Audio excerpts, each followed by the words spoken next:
Monsieur le Président, chers collègues. Le groupe GRAM tient à saluer effectivement la qualité du travail collaboratif réalisé par la mission TEOM et souhaite remercier les services métropolitains et l'exécutif pour leur implication, leur transparence, la qualité et la densité des informations communiquées aux élus à cette occasion. Cet espace de débat montre, s'il en était besoin, que lorsque l'intelligence collective est convoquée, les résultats sont au rendez-vous. Une véritable démocratie est donc possible et souhaitable au sein de la métropole, et le GRAM forme le vœu qu'une telle expérience soit renouvelée pour un suivi d'autres politiques publiques métropolitaines. La mission TOM a rendu possible sur un sujet complexe et technique une montée en compétences conjointes des élus et une grande qualité des débats, qui démontre toute la pertinence de la méthode de travail.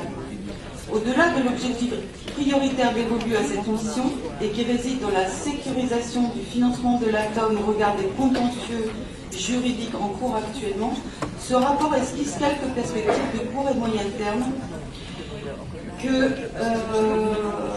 nous aimerions prolonger ici. Ainsi, le GRAM est favorable.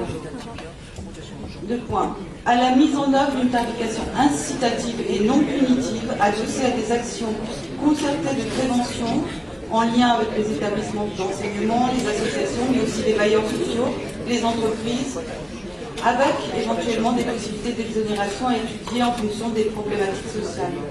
À une meilleure information des citoyens et à la mise en œuvre unifiée sur l'ensemble du territoire de la métropole d'un service d'enlèvement des encombrants à la demande, d'autant plus nécessaire que nous souhaitons réduire la place de la voiture en ville, à une meilleure valorisation des biodéchets, à une montée en puissance des circuits d'économie circulaire et de réduction des déchets à la source, à la mise en place dans les espaces publics, y compris dans le métro de Corbeil-le-Trip, c'est comme ça se passe à Montréal par exemple, à la généralisation progressive des règles de comptabilité analytique, à l'instar de la prévention et collecte des déchets pour toutes les politiques publiques, qui permettra une véritable visibilité des choix politiques.